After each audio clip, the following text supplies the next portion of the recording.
Imagine you are standing outside the prison gates after serving your time.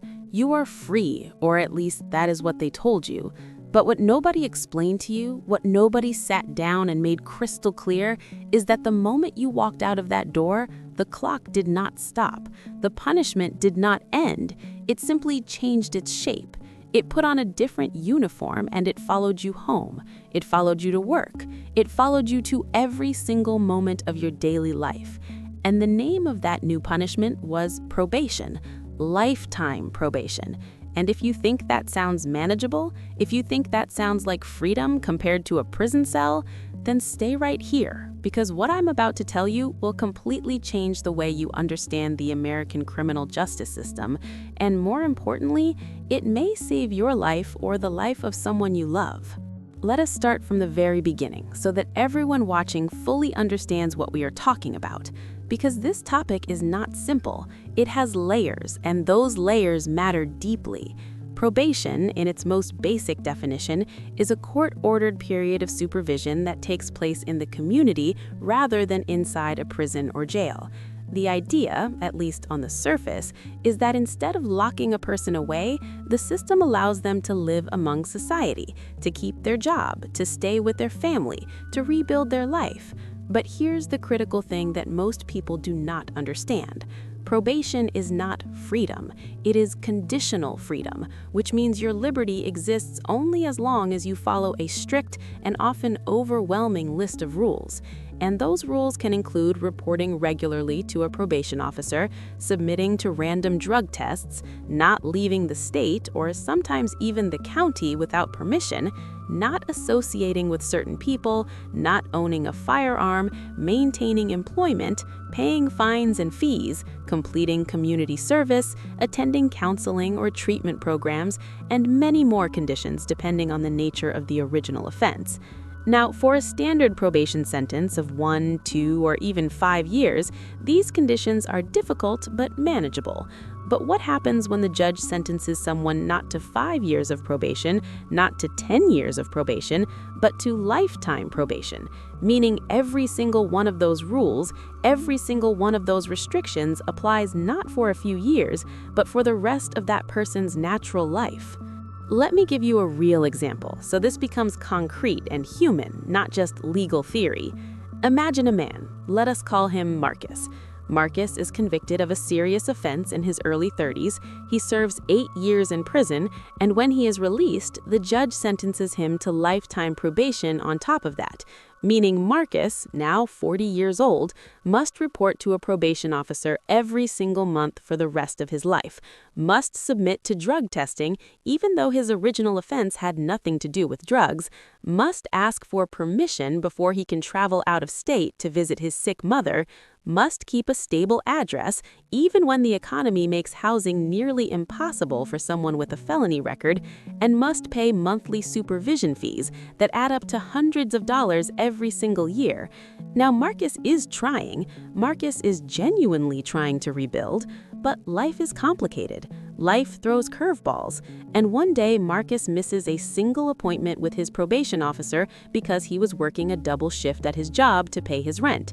Just one missed appointment, and that one moment, that single human error, is classified as a technical violation of his probation conditions.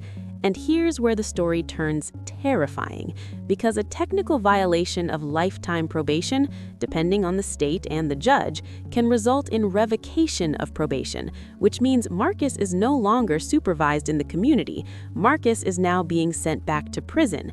And the sentence for that revocation can be the original suspended sentence that was hanging over his head the entire time, which could be 10 years, 20 years, or in some cases 30 years behind bars, all because he missed one meeting.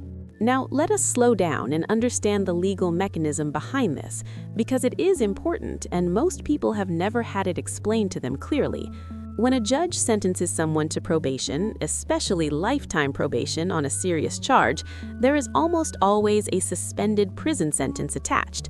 This means the judge has already decided that the prison sentence is, say, 15 to 30 years, but instead of making the person serve it immediately, the judge suspends it, holds it in reserve, and says essentially, I am giving you a chance to live in the community, but if you violate the terms of your probation at any point, I will impose that suspended sentence.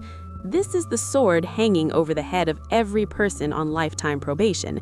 It never goes away, it never expires, and the standard of proof required to revoke probation is dramatically lower than the standard required to convict someone of a crime in the first place.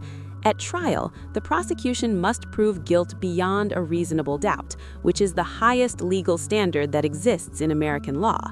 But at a probation revocation hearing, the standard is only a preponderance of the evidence, which means more likely than not, which means just 51% certainty, which means the system has made it far, far easier to send someone back to prison for a probation violation than it ever was to convict them of the original crime. And this asymmetry, this deeply unequal system, is one of the most powerful and least discussed engines of mass incarceration in the United States today. And this is not a rare or isolated situation. The scale of this problem is enormous. According to research by organizations that study criminal justice reform, on any given day in the United States, there are approximately 3.7 million people on probation, making probation the largest form of correctional supervision in the country. More people are on probation right now than are in prison or on parole combined. And a significant percentage of those people face conditions so strict, fees so high, and supervision so intensive that failure becomes almost inevitable.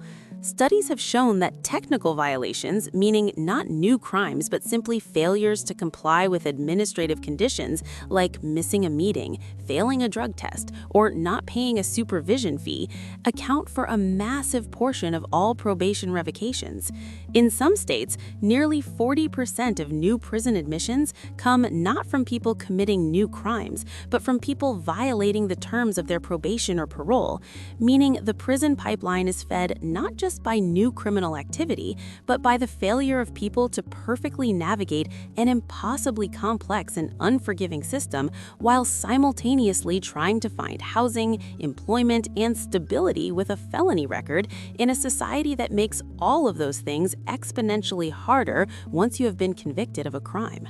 And when we talk about lifetime probation turning into 10 to 30 years in prison, we have to talk about what that actually means for a human being and for their family. We are talking about a person who may have been home for years, who may have reconnected with their children, who may have built something meaningful, who may have been working, paying taxes, attending church, coaching their kids' little league team, and then one slip, one missed appointment, one dirty drug test during a relapse, one moment of poverty that prevented them from paying a supervision fee, and everything is gone. The children lose their parent again, the family loses their provider again, the community loses a member again, and the person themselves is dragged back into a system that studies consistently show makes reintegration harder, not easier. Because prison does not teach you how to succeed in a free society, it teaches you how to survive in a controlled one, and sending someone back after they have already made progress is not justice, it is a cycle, it is a trap. It is a revolving door that benefits the system and destroys the individual. So what do you do with this information? What can you or someone you love actually do if you are facing lifetime probation or know someone who is? First, you must take every single condition of probation with absolute seriousness, not because the system is fair, but because the consequences of non-compliance are catastrophic and disproportionate. Second, you should seek legal counsel as soon as possible, because in some states and in some circumstances, it is possible to petition the court for early termination of probation, meaning a judge can review your case, see that you have been compliant and have rehabilitated yourself, and formally end the probation supervision before the original term expires. This is not guaranteed, it is not easy, but it is a legal option that many people do not know exists. Third, if you are facing a revocation hearing, you have the right to legal representation, you have the right to present evidence, and you have the right to challenge the state's evidence. So do not go into that hearing without a lawyer, because the stakes are your freedom. Fourth, advocate, speak up, vote, support organizations that are working to reform probation and parole systems, because the only long-term solution to this injustice is systemic change, and systemic change requires people who understand the problem to demand better from their elected officials, their judges, and their legislators. Here is what I want you to walk away understanding today. The criminal justice system in America does not end when someone leaves prison. For millions of people, it continues for years, decades, and in the case of lifetime probation, forever. The idea that someone has paid their debt to society after serving their sentence is a myth for the people trapped in lifetime supervision. Their debt is never fully paid, their freedom is always conditional, and one human mistake, one moment of poverty or illness or grief can undo years of progress and send them back to a place that the rest of us can barely imagine. This is not justice, this is not rehabilitation, this is not what a fair society looks like. And the reason I make videos like this one is because the first step toward changing anything is understanding it. So if this video opened your eyes, if it made you think differently, if it gave you information that you needed, then share it. Pass it on, because somewhere out there is a family member watching their loved ones struggle under the weight of lifetime supervision, and they deserve to know the truth. They deserve to know what they are up against, and they deserve to know that they are not alone. Thank you for watching, stay informed, and never stop asking hard questions about the systems that shape all of our lives.